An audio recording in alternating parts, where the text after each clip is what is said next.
Hello all, welcome to Raj Malhotra IAS academy. I hope आप लोगों की जो प्रिपरेशन है for this year UPSC prelims बहुत बढ़िया चल रही होगी और हमारा जो इनिशिएटिव है वो आपकी प्रिपरेशन में बहुत ज़्यादा हेल्पफुल साबित हो रहा होगा। तो आज हम उसी तर्ज के ऊपर एंशियंट हिस्ट्री में सेकंड टॉपिक डिस्कस करेंगे, that is your Indus valley civilisation.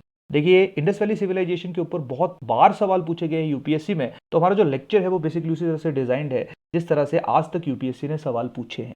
जो हमारा इंडस वैली सिविलाइजेशन से रिलेटेड कुछ एक्स्ट्रा कंटेंट या एक्स्ट्रा इन्फॉर्मेशन है वो आप लोगों को जो हमारा डिस्क्रिप्शन बॉक्स है उसके अंदर पीडीएफ फाइल के अंदर जो है वो देखने को मिलेगा। तो आप लोग उस पीडीएफ फाइल को डाउनलोड कर सकते हो और उसको अपने फ्यूचर यूज के लिए जो है वो यूटिलाइज कर सकते हो। तो चलिए, एंशियंट हिस्ट्री में सबसे पहले हम लोग डिस्कस करेंगे that is your Indus valley civilisation. अब काफी बच्चों के दिमाग में सवाल यहाँ पे आता है कि जो इंडस वैली सिविलाइजेशन है उसको इसी नाम से क्यों जाना जाता है, उसको किसी और नाम से क्यों नहीं जाना जाता है। क्योंकि हम लोग देखते हैं इंडस वैली सिविलाइजेशन आपकी डिफरेंट डिफरेंट रिवर्स के ऊपर सिचुएटेड है। अदर देन इंडस, वो रावी के ऊपर सिचुएटेड है, आपकी सतलुज के ऊपर सिचुएटेड है, दसक के ऊपर सिचुएटेड है, भोगवा के ऊपर सिचुएटेड है, घग्गर के ऊपर सिचुएटेड है, लूनी के ऊपर सिचुएटेड है, प्रवरा के ऊपर सिचुएटेड है। तो देर आर मल्टीपल रिवर जिनके ऊपर आपकी इंडस वैली की सिविलाइजेशन की जो साइट्स है वो सिचुएटेड है। तो इसका नाम इंडस वैली क्यों पड़ा, क्यों इसको हम हड़प्पा सिविलाइजेशन कहते हैं, उसके बारे में हम लोग थोड़े से बाद में डिस्कस करेंगे। सबसे पहले हम लोग देखिए कि आज हम लोग हिस्ट्री को किस तरह से समझने की कोशिश करेंगे। देखिए, जब भी हम लोग हिस्ट्री को अंडरस्टैंड करने की कोशिश करते हैं तो हिस्ट्री को समझने का जो सबसे रेलेवेंट और सबसे ज्यादा एक्सेप्टेड तरीका है वो ये है कि किन सोर्सेज से मैंने हिस्ट्री के बारे में किसी स्पेसिफिक स्टेटमेंट को डिलीवर किया है। क्योंकि बिना सोर्स के मैं कभी भी हिस्ट्री को ना समझ सकता हूं, ना ही मैं हिस्ट्री को समझा सकता हूं। नो डाउट ये थोड़ी सी डिटेल्ड इन्फॉर्मेशन है, लेकिन अगेन अगर आप लोग हिस्ट्री को ढंग से समझना चाहते हो, स्पेशली जो आपकी एंशियंट मिडाइवल कल्चर है, तब आप लोगों को सोर्सेज के ऊपर बहुत ज़्यादा ध्यान देना पड़ेगा। क्योंकि हम लोग नॉर्मली क्या करते हैं, इंडस वैली सिविलाइजेशन को पिक करते हैं और वहां से उनकी social life, economic life, political life को अंडरस्टैंड करने की कोशिश करते हैं। लेकिन हम लोग कभी नहीं समझ पाते हैं कि हमें कैसे पता चला कि यहाँ की सोशल लाइफ ऐसी है या वहाँ की इकोनॉमिक लाइफ इस तरह की है, या क्या वहाँ के लोग जो थे वो रिलीजियस थे या नहीं थे। तो वो सारी इंफॉर्मेशन जो है वो हम लोगों को हिस्टोरिकल सोर्सेज से पता चलती है। अब देखिए, जब भी हम लोग हिस्ट्री को अंडरस्टैंड करने की कोशिश करते हैं तो बेसिकली दो तरह के मेन सोर्सेज रहते हैं। First is your archaeological sources, second is your literary sources. Clear? तो आर्कियोलॉजिकल और लिटरेरी सोर्सेज के ऊपर मैक्सिमम हमारी हिस्ट्री की, स्पेशली एंशियंट मिडाइवल की अंडरस्टैंडिंग जो है वो बेस्ड रहती है। क्लियर? जैसे फॉर एग्जांपल अगर मैं वैदिक पीरियड की बात करूंगा तो वैदिक पीरियड में किस तरह की सोसाइटी थी, किस तरह की इकोनॉमी थी, किस तरह का पॉलिटिकल स्ट्रक्चर था, वो हम लोगों को वैदिक लिटरेचर से देखने को मिलता है। उसी तरह से जब मैं इंडस वैली सिविलाइजेशन की बात करूंगा तो इंडस वैली सिविलाइजेशन, क्योंकि इस स्पेसिफिक टाइम पे कोई भी आपका बहुत ज्यादा लिटरेचर डेवलप नहीं हुआ था, इवन की इंडस वैली सिविलाइजेशन की जो लैंग्वेज है, जो स्क्रिप्ट है, उसको अभी तक हम नहीं समझ पाए हैं। तो यही कारण है इंडस वैली सिविलाइजेशन के जो भी हम फीचर्स, जो भी करेक्टरिस्टिक्स हिस्ट्री में स्टडी करते हैं, वो सारे के सारे फीचर्स या करेक्टरिस्टिक्स हैं वो आपके आर्कियोलॉजिकल सोर्सेज के ऊपर डिपेंडेंट होते हैं। वहां से आर्कियोलॉजिकल सोर्सेज से हम लोगों को पता चलता है कि इंडस वैली सिविलाइजेशन एक अर्बन एरिया था। इंडस वैली सिविलाइजेशन के अंदर प्रॉपरली अर्बनाइजेशन थी। वहां पे हमें आर्कियोलॉजिकल सोर्सेज से देखने को मिलता है कि वहां के लोग जो थे वो रिलीजियस थे। वहां से हमें देखने को मिलता है कि वहां के लोग जो थे वो बाकी साइट्स के साथ, बाकी सिविलाइजेशन के साथ भी ट्रेड में इन्वॉल्व थे। क्लियर? अब देखिए, यही हमारा रहेगा मेन कि हम लोग जो है वो आर्किटेक्चर, स्कल्पचर, पॉटरी, ऑर्नामेंट, जो कि हमारे मेन आर्कियोलॉजिकल सोर्सेज रहेंगे, इनके ऊपर हमारे लेक्चर जो है वो आज का बेस रहेगा। लिटरेरी सोर्सेज सिर्फ मैंने यहाँ पे मेंशन किया है, लिटरेरी सोर्सेज का बहुत ज्यादा योगदान नहीं है। नॉर्मली हम लोगों को जो सील्स होती थी, अब ध्यान रखना, जो सील्स जो थी वो एक आपका पत्थर होता है, एक आपकी रॉक होती है, दैट इज योर स्टियटाइट। तो स्टियटाइट रॉक के ऊपर या स्टियटाइट रॉक को यूज करके सील्स को बनाया जाता था। अब क्योंकि स्टियटाइट रॉक जो वो बहुत ज्यादा हार्ड होती है, मेटामॉर्फिक रॉक है, शायद यही कारण था कि उसको सील्स बनाने के लिए यूज किया जाता था। तो सील्स के ऊपर हम लोगों को नॉर्मली स्क्रिप्ट भी देखने को मिलती है, लेकिन सील्स ज्यादा यूज इसलिए हुई है क्योंकि स्क्रिप्ट अभी तक डिसाइफर्ड नहीं हुई है। सील्स का जब ज्यादा यूज हुआ है वो सील्स के ऊपर जो आपकी इमेजेस बनी होती थी। जैसे फॉर एग्जाम्पल सील के ऊपर आप लोगों ने सुना होगा, नहीं सुना है तो सुन लो। सील के ऊपर एक इमेज होती थी जहां पे एक इंसान जो है वो योगा करने के लिए बैठा हुआ है, एक यौगिक पोजीशन में बैठा है और उसके चारों तरफ जो है वो आपके एनिमल्स हैं। तो वहां पे हम लोगों ने या हमारे हिस्टोरियन ने उसको अंडरस्टैंड करने की कोशिश की कि ऐसा गॉड, ऐसा भगवान कौन हो सकता है। तो फिर उन्होंने उसको लिंक किया लॉर्ड शिवा के साथ, क्योंकि सबसे बड़े यौगिक और पशुपति जो हैं वो कौन है, आपके लॉर्ड शिवा हैं। तो वहां से इन्होंने कहा कि ये जो इमेज यहाँ पे बनी है, जहाँ पे एक आपकी इंसान जो है या कोई गॉड जो है वो यौगिक पोजीशन में बैठा है, ये आपका प्रोटो शिवा है, ये आपकी शिवा की मूर्ति है या एक आपकी शिवा की इमेज है। तो बेसिकली हुआ कुछ नहीं, हमें बस एक पता चल गया कि शायद वहाँ के लोग जो थे वो उस पर्टिकुलर टाइम पे रिलीजियस थे, वहाँ के लोग जो थे वो स्पेसिफिक टाइम पे धार्मिक थे। और हैरानी की बात ये रहेगी कि हमें वहाँ पे कोई भी टेम्पल देखने को नहीं मिला है, कोई मंदिर हम लोगों को जो है वो इंडस वैली सिविलाइजेशन के अंदर देखने को नहीं मिलेगा। लेकिन उसके बावजूद आप ये स्टेटमेंट नहीं पास कर सकते हो कि वहाँ के लोग रिलीजियस नहीं थे। वहाँ के लोग जरूर रिलीजियस थे, क्योंकि उनकी स्क्रिप्ट के थ्रू जो है वो हमें इस चीज़ के बारे में पता चला। उसी तरह से सबसे पहले हम लोग डिस्कस करेंगे, आने वाले लेक्चर जो है वो हमारे इसी के ऊपर बेस्ड होंगे, या आने वाला जो हमारी स्लाइड्स हैं थोड़ी देर के बाद हम इन चीज़ों के ऊपर डिस्कस करेंगे। That is your architecture. Architecture दो तरह का है, first is your town architecture, then your domestic architecture. Literary sources में सील्स के ऊपर बहुत ज़्यादा डिटेल में नहीं जाएंगे, थोड़ा सा मैंने आपको बता दिया। सील जो थी वो बेसिकली आपकी स्टीयरटाइट रॉक से बनी होती थी, जिसके ऊपर स्क्रिप्ट भी लिखी है, और स्क्रिप्ट अभी तक हमारी डिसाइफर्ड नहीं हुई है। स्क्रिप्ट को हम लोग कहते हैं दैट इज योर वॉस्ट्रोफिडॉन।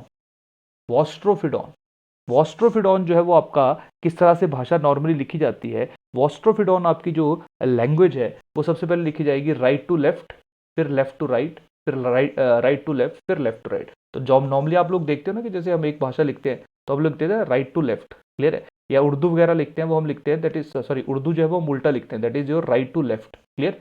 लेकिन ये जो भाषा है ये चलेगी आपकी राइट टू लेफ्ट, सबसे पहले उल्टा बना दिया था मैंने यहाँ पे, सबसे पहले चलेगी राइट टू लेफ्ट, फिर लेफ्ट टू राइट, फिर right to left, left to, this is boustrophedon. But अभी तक जो है ये स्क्रिप्ट हम लोगों को पढ़ी नहीं गई है, और ऐसा माना गया है कि स्क्रिप्ट के अंदर जो है वो आपकी 400 to 600 डिफरेंट डिफरेंट सिंबल जो है वो यूज किए गए हैं।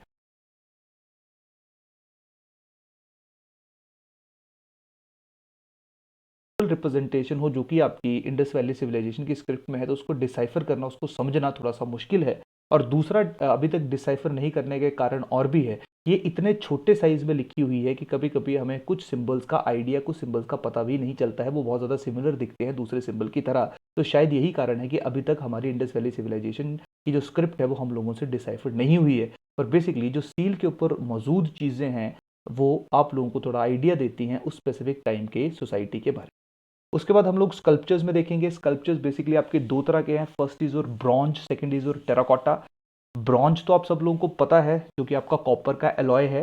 टेराकोटा जो है वो बेसिकली जो आपकी क्ले होती है, जो आपकी मिट्टी होती है, उसको यूज करके आपकी मूर्तियां बनाई जाती हैं, आपके स्कल्पचर्स बनाए जाते हैं। जैसे फॉर एग्जांपल आप लोगों ने मदर गॉडेस के बारे में सुना होगा, नहीं सुना है थोड़ी देर में मैं आपको इमेजेस भी बताऊंगा जब हम लोग इनको डिटेल में डिस्कस करेंगे। तो वहां से हमें आइडिया लग रहा है कि उस टाइम की सोसाइटी जो थी वो क्या थी। साथ में पॉटरी की अगर हम बात करेंगे तो रेड एंड ब्लैक कलर की पॉटरी जो हम लोगों को देखने को मिलती है। ऑर्नामेंट्स की अगर मैं बात करूंगा तो गोल्ड, सिल्वर और बाकी जो प्रीशियस स्टोन्स हैं वो भी हम लोगों को जो है वो इंडस वैली सिविलाइजेशन के अंदर आर्कियोलॉजिकल एविडेंसेस के रूप में देखने को मिलते हैं, जो ये बताते हैं कि वहाँ के लोग जो थे वो ऑर्नामेंट्स को भी यूज किया करते थे। वहाँ के लोग जो थे वो ट्रेड में इन्वॉल्व थे ऑर्नामेंट्स के, क्योंकि हमारे देश में ऑर्नामेंट्स, गोल्ड, सिल्वर उतना ज़्यादा मात्रा में पहले नहीं पाया जाता था।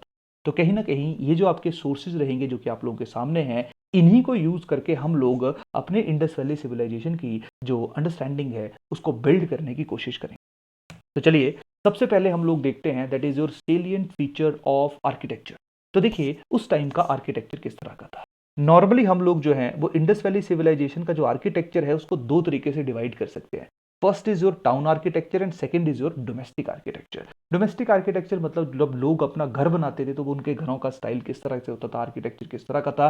टाउन आर्किटेक्चर जब टाउन को, पूरे शहर को, पूरी साइट को प्लान किया जाता था तो उस पर्टिकुलर टाइम पे वो किस तरह से दिखती थी या किस तरह से उसका डिजाइन रहता था। देखिए अगर मैं टाउन की बात करूंगा तो नॉर्मली इनका टाउन क्या था, टाउन में हमेशा एक रेज्ड सरफेस होता था। जो आपका रेज्ड सरफेस था, इस रेज्ड सरफेस को कहा जाता था सिटाडेल, को सिटाडेल कहा जाता था, या इसको अपर टाउन कहा जाता था। और एक आपका प्लेन एरिया रहता था, प्लेन एरिया, जो आपका प्लेन एरिया होता था इसको कहा जाता था this is your lower town, this is your lower town, clear. अब देखिए यार ये जो आपका सिटाडेल है या जो अपर टाउन है ये क्यों बना है, इसके पीछे अलग अलग कारण है। मैं बता देता हूँ कि क्या फैक्टर या क्या हिस्टोरियंस की अंडरस्टैंडिंग है इस स्पेसिफिक चीज के बारे में। एक चीज यहाँ पे बता देता हूँ कि जो आपके अपर और लोअर टाउन थे ये हमेशा एक वॉल से डिवाइडेड होते थे। अगेन ध्यान रखना, इंडस वैली सिविलाइजेशन की अगर मैं बात करूंगा तो इंडस वैली सिविलाइजेशन के अंदर जो साइट्स हैं, एक चीज ध्यान रखिए, जैसे मैं इंडस वैली सिविलाइजेशन की बात करता हूँ, तो इंडस वैली सिविलाइजेशन में हम लोगों को मल्टीपल साइट्स, मल्टीपल एरिया जैसे हड़प्पा है, कालीबंगन है, मोहनजोदारो है, कोटदिजी है, अमरी है, धोलावीरा है, सुत्का गेंडोर है, सुरकोतड़ा है, लोथल है। क्लियर है? तो अलग अलग तरह की हम लोगों को जो वो साइट्स देखने को मिलती है। तो हर एक साइट के अंदर थोड़ी सी वेरिएशन रहती है, थोड़ा सा डिफरेंस रहता है। हम लोग जो नॉर्मली डिस्कस करते हैं वो डिस्कस करते हैं कि जो हमारी बेसिक अंडरस्टैंडिंग है इंडस वैली सिविलाइजेशन में, या मोर और लेस जो चीजें हम लोगों को कॉमन देखने को मिली है। जैसे जब हम लोग इंडस वैली सिविलाइजेशन को डिस्कस करते हैं तो उसको हम 4 अलग अलग फेजेस में डिवाइड करते हैं। जैसे आपका प्री हड़प्पा सिविलाइजेशन या pre Indus valley civilisation, then early, उसके बाद मैच्योर, और उसके बाद लेट। तो समझिए इसको क्या है। प्री वाला वो वाला टाइम पीरियड है, याद करिए आप लोग, जब हम लोगों ने जो है वो लास्ट वाले लेक्चर में चालकोलिथिक एज को डिस्कस करना शुरू किया था। चालकोलिथिक एज में हम लोगों ने देखा था कि एक आपकी प्रॉपर विलेज लाइफ जो थी, वो आपकी एक प्रॉपर विलेज लाइफ डेवलप हो चुकी थी। क्लियर?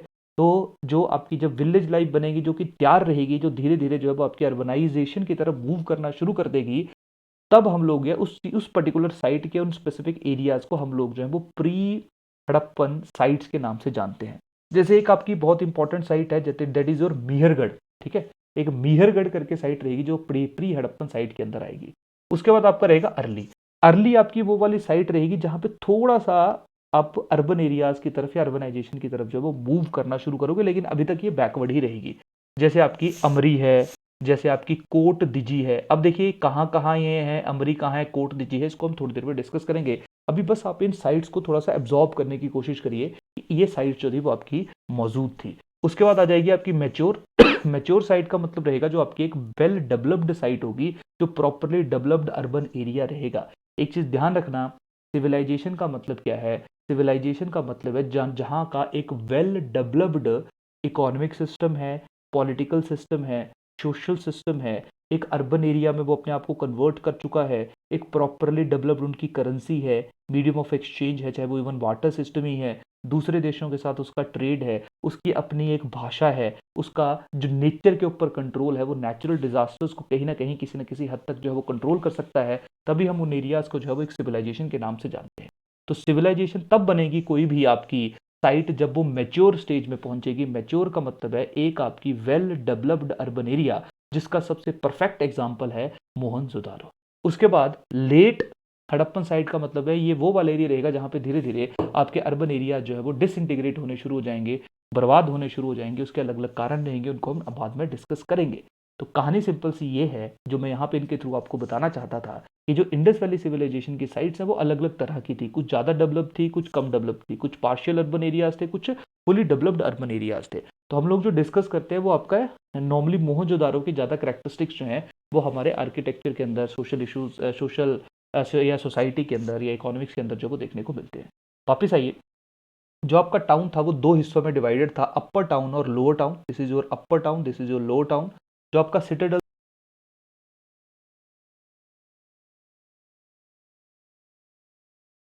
करने के लिए, अनाज स्टोर करने के लिए ग्रेनरी देखने को मिलती है। यहीं पे ही आपको ग्रेट बाथ देखने को मिलता है, और यहीं पे ही आपको किला या फोर्ट देखने को मिलता है। ऐसा माना जाता है कि जो किला है या फोर्ट है, यहाँ पे रूलिंग क्लास बैठा करती थी। जो ग्रेट बाथ था, इसको स्पेसिफिक रिचुअल्स परफॉर्म करने के लिए यूज किया जाता था, और जो ग्रेनरी थी उसके अंदर अनाज को स्टोर किया जाता था। अब इसके दो कारण हैं। पहला कारण हो सकता है कि जो रूलिंग क्लास है ये tax in the form of grains लगाती है, और ये सारे के सारे ग्रेन को जो है वो यहाँ पे स्टोर करती है। दूसरा कारण ये भी हो सकता है क्योंकि मैक्सिमम जो आपकी साइट्स हैं वो एक नदी के ऊपर या नदी के किनारे डेवलप हैं, तो उन नदियों के अंदर या जो हिमालय की रिवर्स हैं उनके अंदर कभी भी फ्लड आ सकता है, कभी भी बाढ़ आ सकती है। तो कहीं ना कहीं शायद ये लोग जो थे वो अपना ग्रेन या अपना अनाज जो था वो एक रेज्ड एरिया के ऊपर जो थे वो स्टोर किया करते थे, ताकि वो अपने आप को फ्लड से बचा सके। और शायद सिटाडेल बनाने का भी लॉजिक है कि ग्रेन को भी बचा सके, और कल को फ्लड आए तो लोग भी एक रेज्ड सरफेस के ऊपर जाके अपने आप को जो है वो किसी भी तरह के नेचुरल डिजास्टर से सेव कर सके। पर अभी सिंपल सा समझिए, आर्किटेक्चर लोअर और अपर टाउन में डिवाइडेड है। मैक्सिमम आपकी साइट्स, कई साइट्स में आपकी वॉल्ड हैं, मतलब अपर और लोअर टाउन जो थे वो इनके बीच में एक दीवार थी, दीवार के थ्रू डिवाइडेड थे। कई आपके डिवाइडेड नहीं थे, लेकिन यहाँ पे आपकी एक एक्सेप्शन भी है। दैट इज योर एक साइट है आपकी, that is your Dholavira, Gujarat के अंदर। तो जो आपकी धोलावीरा है वो 2 टाउन्स में नहीं डिवाइडेड थी, वो 3 टाउन्स में डिवाइडेड थी, that is upper town, middle town and lower town. और दूसरी चीज एक और ध्यान रखना, जो आपकी मैक्सिमम आपके अर्बन एरियाज थे वो सारे के सारे जो थे वो बेक्ड ब्रिक्स से बने थे, बेक्ड ब्रिक्स।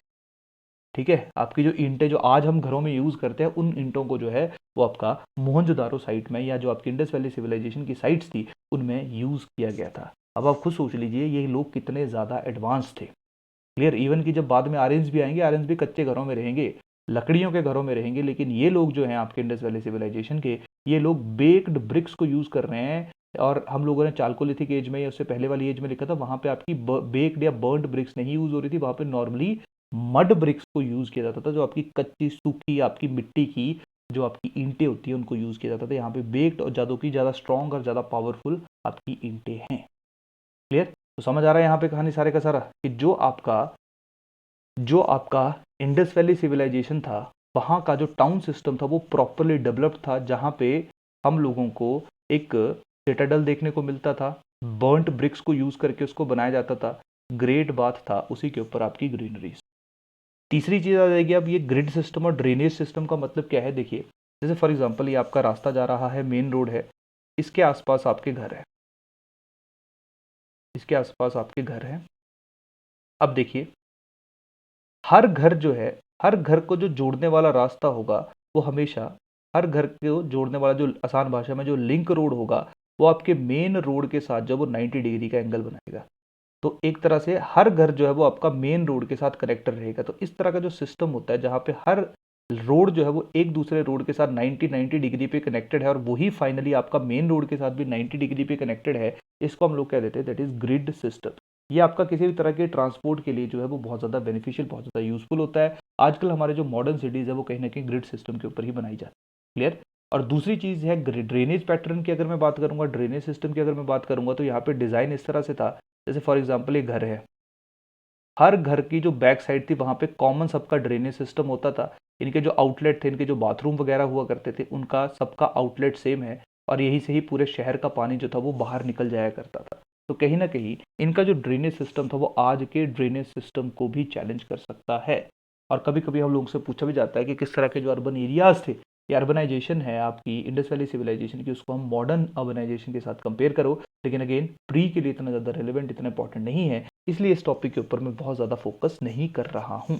क्लियर। तो आई थिंक आप लोगों को थोड़ा सा आइडिया लग रहा है कि आपका जो इंडस वैली सिविलाइजेशन के अंदर आर्किटेक्चर है, स्पेशली जो टाउन आर्किटेक्चर है, उसके क्या कैरेक्टरिस्टिक्स हैं, क्या उसके फीचर्स। उसके साथ अगर मैं डोमेस्टिक आर्किटेक्चर की बात करूंगा, तो डोमेस्टिक आर्किटेक्चर में मेरे को बहुत ज़्यादा खिड़कियां, विंडोज जो है वो देखने को नहीं मिली हैं, दरवाजों का साइज छोटा है, शायद इसलिए क्योंकि ये गर्म इलाकों के एरियाज है। अगली चीज़ मैं यहाँ पे देखूंगा कि डोमेस्टिक आर्किटेक्चर के अंदर मेरे को जो है वो मेनली 2 स्टोरी बिल्डिंग जो वो देखने को मिली हैं। हर एक घर के अंदर मोर और लेस अपना उनका कुआं हुआ करता था, या तो एक घर का खुद का अपना कुआं था, या कभी कभी 2-3 घर भी उस वेल को, उस कुएं को जो है वो आपस में शेयर किया करते थे। तो डोमेस्टिक आर्किटेक्चर भी इनका काफ़ी ज़्यादा बढ़िया था, काफ़ी ज़्यादा डेवलप्ड था, अगर मैं इंडस वैली सिविलाइजेशन की बात। क्लियर। तो बेसिकली ये सारे के सारे फीचर्स हैं जो कहीं ना कहीं अर्बनाइजेशन की कैरेक्टरिस्टिक्स हैं, जो एक सिविलाइजेशन के बनने के लिए सबसे ज़्यादा आवश्यक है, सबसे ज़्यादा ज़रूरी है। अब देखिए, इकोनॉमिक लाइफ की अगर मैं बात करूं, तो जब हम लोगों ने एक्सकवेट किया तब मेरे को अलग अलग तरह के एग्रीकल्चरल कमोडिटीज के एविडेंसेस देखने को मिले। जैसे मेरे को गेहूं देखने को मिला, व्हीट देखने को मिला, मेरे को जो है वो बार्ले देखने को मिला। तो मैक्सिमम आपको गेहूं और बार्ले देखने को मिलेगा। इसके साथ साथ कई जगह पे जो है वो मेरे को राइस हस्क भी देखने को मिले, चावल भी देखने को मिला, मेरे को ऑयल सीड्स भी देखने को मिले। क्लियर। तो कहीं ना कहीं आपका जो इंडस वैली सिविलाइजेशन थी वहाँ पे एग्रीकल्चर, आपका व्हीट बार्ले मेन था, बाकी राइस है, बाकी शिशमे हैं, बाकी आपकी ऑयल सीड्स है। और अगर मैं एनिमल हस्बेंड्री की बात करूंगा तो एनिमल हस्बेंड्री में आपकी शीप आ गई, गोट आ गई, बफेलो आ गई। ये कहीं ना कहीं आपके इंपॉर्टेंट और रेलिवेंट आपके एनिमल थे जिनको इंसान जो थे वो डोमेस्टिकेट किया करते थे। तो एग्रीकल्चर के दोनों डिमेंशन आ जाएगी, आपकी एनिमल हस्बेंड्री के अंदर भी आ गया और उसके साथ साथ जो आपकी एग्रीकल्चरल प्रोड्यूस भी आ गई। डन। उसके साथ मैं ट्रेड की बात करूंगा तो इकोनॉमिक लाइफ में सिंपल सी बात यह है कि हम लोगों ने एविडेंसेस देखे हैं कि जो इंडिया के अंदर चीज़ें देखने को मिली हैं वही हम लोगों को अफगानिस्तान या सेंट्रल एशिया या जो आपका मेसोपोटामिया या इजिप्शियन सिविलाइजेशन है वहाँ पे भी हम लोगों को कुछ एविडेंसेस देखने को मिले। तो सिंपल सी बात यह है कि जो हमारे पास सरप्लस रहेगा, क्योंकि हमारी जो इंडस वैली सिविलाइजेशन है वो आपकी फर्टाइल एरिया, जैसे अगर आप देखोगे तो जितने भी आपके इंडस वैली सिविलाइजेशन की साइट्स हैं तो वो किसी न किसी नदी के किनारे डेवलप है। रिवर के किनारे डेवलप होने का सिंपल सा मतलब है ज़्यादा फर्टाइल लैंड। ज़्यादा फर्टाइल लैंड का सिंपल सा मतलब ये है कि आप लोगों के वहाँ पे जो है वो एग्रीकल्चरल प्रोड्यूस ज़्यादा होगी। तो क्योंकि हमारे यहाँ पे एग्रीकल्चरल प्रोड्यूस ज़्यादा है तो जब भी हम लोग ट्रेड में इन्वॉल्व होंगे तो हम लोग एक्सपोर्ट जो है वो सबसे ज़्यादा एग्रीकल्चरल आइटम्स किया करते थे। तो अगर मैं इंडिया में या इंडस वैली सिविलाइजेशन की एक्सपोर्ट की बात करूंगा तो सबसे ज़्यादा एक्सपोर्ट जो थी वो हमारी एग्रीकल्चरल कमोडिटीज़ थी। उसके साथ साथ हम लोग ऑयल सीड्स को, हम कॉटन को, पॉटरी को, बीड्स मन जो आपके मन के होते हैं मोती टाइप से, उनको भी एक्सपोर्ट किया करते थे।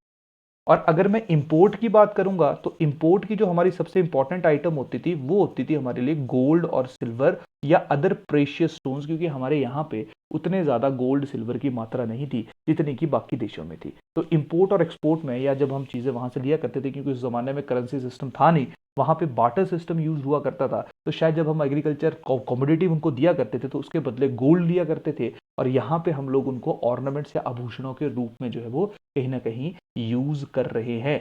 क्लियर? जो आपकी मोहनजोदारो सिविलाइजेशन थी उसको मेसोपोटामिया में जो है वो मेलुहुआ के नाम से भी जाना जाता है। क्लियर? अब आ जाओ आर्टिस्ट की बात करूं या मैं इंडस्ट्री की बात करूं, तो अभी थोड़ी देर पहले मैंने डिस्कस किया कि ऑर्नामेंट्स जो हैं वो लोगों के द्वारा पहने जा रहे हैं। तो अगर लोग ऑर्नामेंट्स डाल रहे हैं तो ऑब्वियस सी बात है कि यहाँ पे जो है वो आपका गोल्ड स्मिथ कहीं ना कहीं मौजूद होगा।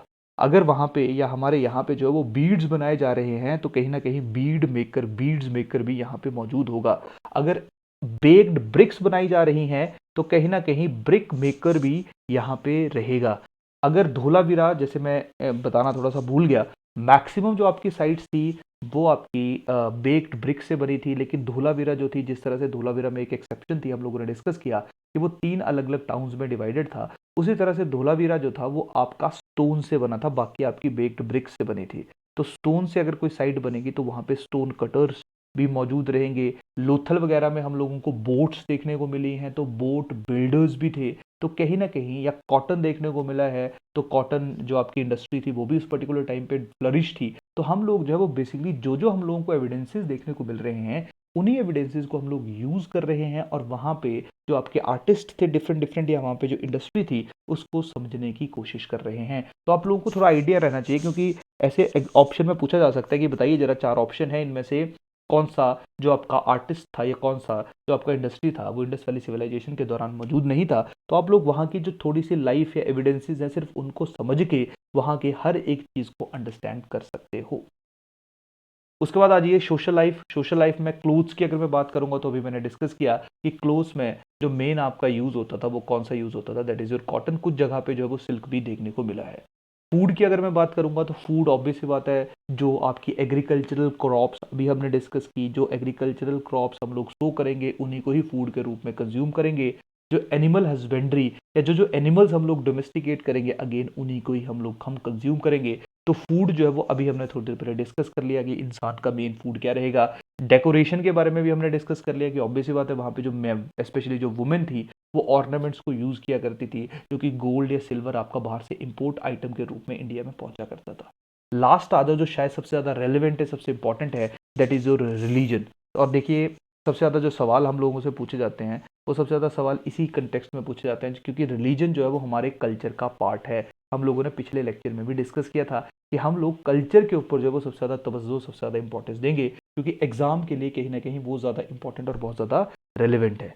अब देखो रिलीजन की बात की जाए तो पहली चीज़ तो ध्यान रखेंगे, किसी भी तरह का मंदिर या किसी भी तरह का टेम्पल हम लोगों को देखने को नहीं मिला है। तो टेम्पल जो है वो वैसे ही डिस्कार्ड हो गया। पर क्या वहाँ के लोग रिलीजियस थे या नहीं थे, तो उसके बारे में मैंने थोड़ा सा आपको इंट्रोडक्शन में भी ब्रीफ किया था। जैसे हम लोगों को एक सील मिली, उस सील को नाम हमने दे दिया दैट इज योर पशुपति। तो पशुपति जो थे वो आपके 4 जानवरों से सराउंडेड थे, that is elephant, tiger, buffalo and rhino. Clear? इसके साथ साथ जो है वो हम लोगों को जो आपकी मदर गॉडेस है इसकी टेराकोटा इमेज देखने को मिली है। तो टेराकोटा के बारे में मैंने आपको बता दिया कि क्ले की, मिट्टी की एक मूर्ति देखने को मिली है। तो टेराकोटा इमेज जो वो हमें देखने को मिलेगी, आगे देखते हैं, मैं आपको इमेजेस बताता हूँ। देखो, हाँ, ये देखिए, ये जो है this is your Pashupati Shiva. तो देखो यहाँ पे एक इंसान जो है वो यौगिक पोजीशन में बैठा हुआ है, देखो यौगिक पोजीशन में बैठा हुआ है, क्लियर। और बाकी जो है वो आपका देखिए एनिमल्स से जो है वो सराउंडेड है, और दो आपके एनिमल्स के ऊपर बैठा है। तो ये जो दो नीचे पाँव में देखने को मिले, दो डियर हैं, ठीक है, दो डियर जो है वो उनके ऊपर ये बैठा हुआ है, और साथ में एक दो तीन चार, ये चार एनिमल से सराउंडेड है, जिनका नाम मैंने आपको बताया, that is elephant, tiger, buffalo and rhino. तो यौगिक पोजीशन है, एनिमल से घिरा हुआ है, योगी है, पशुपति है, तो कहीं ना कहीं इवन त्रिमुखा भी है। वैसे कई लोग कहते हैं कि त्रिमुखा जो है वो ब्रह्मा को कहा जाता है, लेकिन त्रिमुखा जो है वो कई जगह शिवा को भी कहा जाता है। तो इसके तीन मुख है, एक, दो और तीन। तो कहीं ना कहीं आज के जो हमारे हिस्टोरियंस है, इसको आपके पशुपति शिवा के साथ जो है वो लिंक कर। ये देखिए, ये आपका अब दिख रहा है आपको टेराकोटा इमेज किस तरह से दिखती है। This is your mother goddess. तो ये आपकी मदर गॉडेस की जो है वो टेराकोटा इमेज है। तो यहाँ से हमें सिंपल सी बात पता चल रही है कि यहाँ के जो लोग आर्टिस्ट तो अच्छे हैं ही, उसके साथ साथ ये धार्मिक भी हैं, ये रिलीजियस भी हैं, जो किसी न किसी की पूजा कर रहे हैं। देखिए क्या दिख रहा है आप लोगों को यहाँ पे, शिवलिंग की तरह दिख रहा है। तो कहीं ना कहीं जब वर्शिप की बात आती थी तो ये लोग लिंग की वर्शिप भी किया करते थे। शिवलिंग जो है वो आपको यहाँ पे दिख रहा है। इवन कि ये जो वुमेन जो आपके जेनिटल्स है, उनकी भी पूजा उस टाइम पे की जाती थी। ये देखिए, this is your bronze dancing girl. ये देखिए यहाँ पे आपको सांप की तरह दिख रहा है कुछ, ये देखिए, ये आपका पॉटरी के ऊपर सांप बना हुआ है। तो कहीं ना कहीं स्नेक जो है वो भी वहां पे पूछा जाता था। आपको पेड़ जो है उनकी भी, पीपल के पेड़ों की भी जो है वो फोटो देखने को मिलती है। तो कहीं ना कहीं हम लोग कह सकते हैं कि इस स्पेसिफिक टाइम पे जो आपके इंडस वैली सिविलाइजेशन के लोग हैं वो काफी ज्यादा रिलीजियस हैं, धार्मिक हैं, लेकिन अगेन वो किसी भी तरह के मंदिर वगैरह में जो है वो विश्वास नहीं करते। यही कारण है कि हम लोगों को टेम्पल जो है वो देखने को नहीं मिले। अब देखो, ये सारी की सारी कहानी जो है वो आप लोगों के सामने है। ये आपकी इंपॉर्टेंट सिविलाइजेशंस के एरियाज हैं। तो अब देखिए, आप लोग यहाँ पे देख लो सारे के सारे, ठीक है, ये इंपॉर्टेंट आपकी साइट्स हैं इंडस वैली सिविलाइजेशन की। अब देखो, इंडस वैली सिविलाइजेशन की एक खासियत है कि जितनी भी आपकी साइट्स डेवलप हुई हैं, वो सारे के सारे साइट्स जो वो किसी ना किसी रिवर के ऊपर जो है वो सिचुएटेड है। जैसे देखो, सबसे पहले अब ये सारी की सारी साइट्स, अब पाकिस्तान वाली साइट्स को बता रहा हूँ। सबसे पहले देखिए, ये है आपकी हड़प्पा। हड़प्पा जो है वो आपकी इंडस वैली या इंडस रिवर की ट्रिब्यूटरी है, दैट इज योर रावी। आप सब लोगों ने सुना होगा रावी नदी के बारे में। तो रावी रिवर के ऊपर आपकी हड़प्पा जो है वो सिचुएटेड है। उसके बाद रावी के बाद जो है वो मैं आ जाऊंगा, दैट इज योर मोहनजोदारो। देखिए, ये आ गई मोहनजोदारो।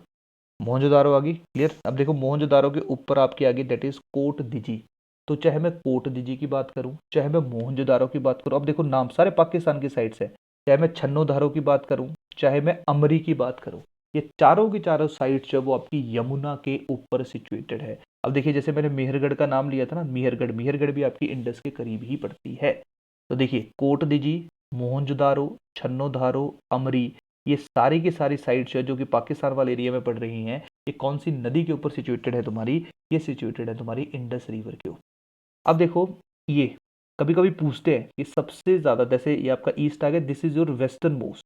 तो वेस्टर्न मोस्ट आपकी इंडस वैली सिविलाइजेशन कौन सी है? तो वो आपकी है that is Sutka Gendor. That is your Sutka Gendor, clear. तो सुतका गेंडोर ये वाली जो है वो आपकी किस नदी के ऊपर सिचुएटेड है?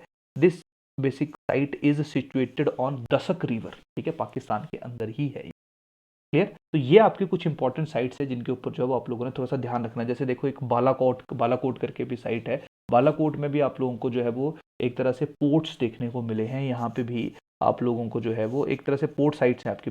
ये क्लियर है, ये आपकी आ गई लोथल आ गई, डन। ये आपकी बालाकोट आ गई, ये कुछ आपकी पोर्ट साइट्स। थोड़ा थोड़ा समझ आया, फिर से एक बार देख लीजिए। सारे लोग अब यहाँ पे लोकेट करो। सबसे पहले देखो, हड़प्पा, कोट दिजी, मोहनजोदारो, छन्नोदारो, अमरी, बालाकोट, सुतकागंड, क्लियर। ये आपकी इंपॉर्टेंट साइट्स जो कि आपके पाकिस्तान के अंदर है। एक और देख लो, that is your Mehrgarh, clear. अब आ जाइए हिंदुस्तान के अंदर, भारत के अंदर, इंडिया के अंदर इस पर्टिकुलर टाइम पे जो इंपॉर्टेंट साइट्स उनके बारे में देखिए। सबसे पहले देखिए, यहाँ पे लिखा हुआ है दैट इज योर रोपड़। रोपड़ जो है आपकी सतलुज के ऊपर सिचुएटेड है, पंजाब के अंदर।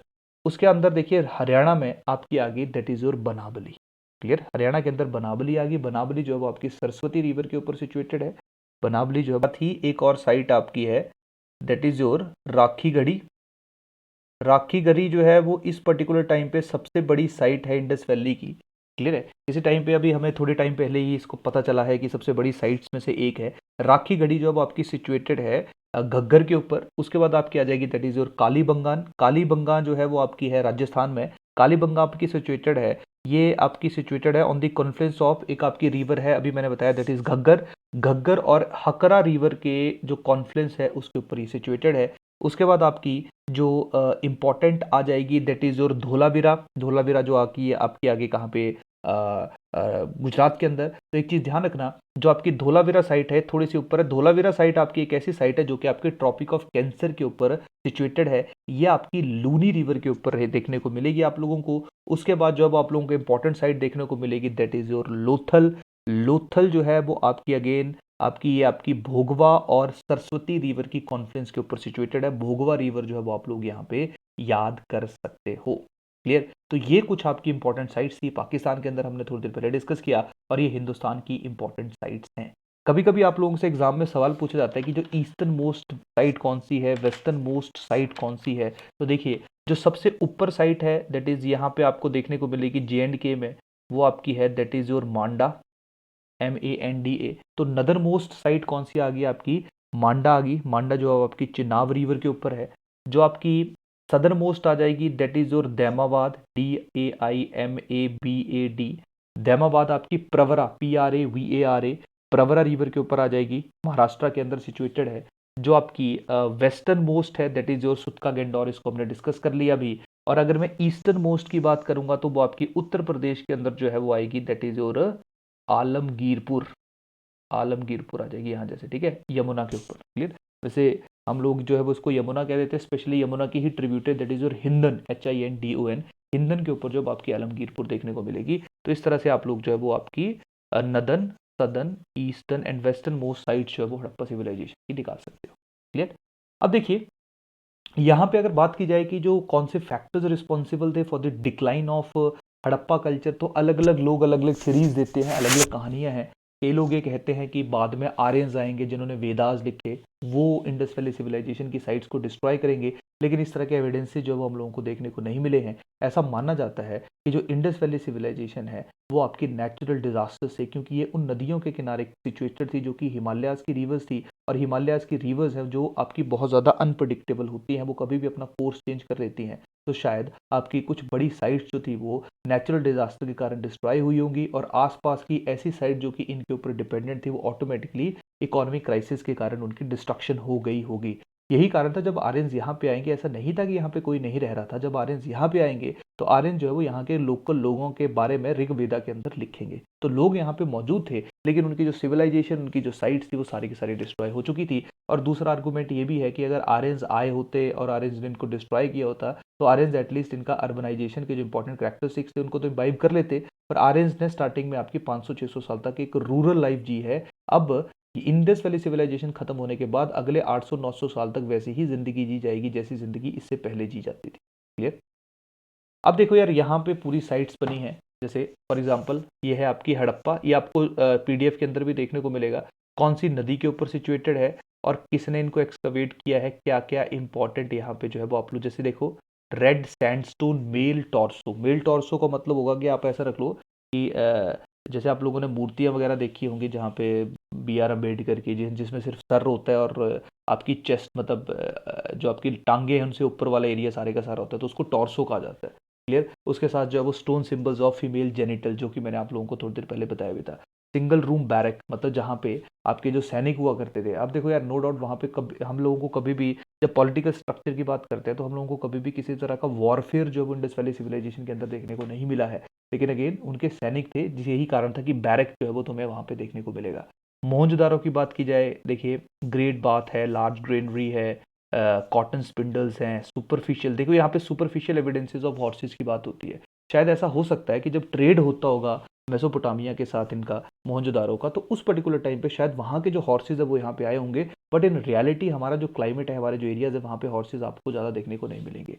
क्लियर है? ब्रॉन्ज डांसिंग गर्ल आ गया, क्लियर है, मदर गॉडेस का सील आ गया। एक आपको बियर्डेड मैन भी देखने को मिलेगा जिसको प्रीस्ट किंग कहा जाता है।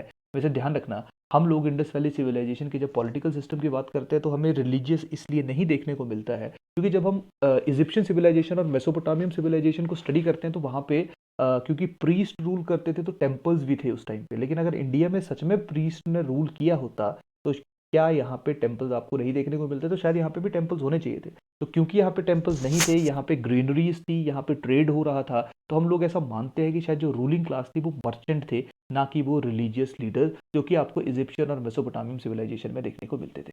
सील रिप्रेजेंटिंग पशुपति, तो हम लोगों ने जो अभी तक देखी वो सारी की सारी कहानियां जो है वो तुम लोगों को इन पर्टिकुलर सिविलाइजेशन के अंदर देखने को मिलती है।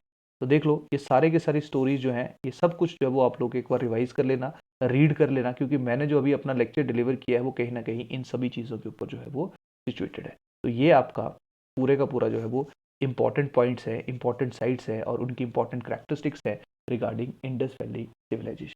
क्लियर? तो इसी के साथ मैं आपका इंडस वैली सिविलाइजेशन का जो लेक्चर है उसको यहीं पे ही खत्म कर रहा हूँ। आप पीडीएफ फाइल को एक बार रिवाइज करना।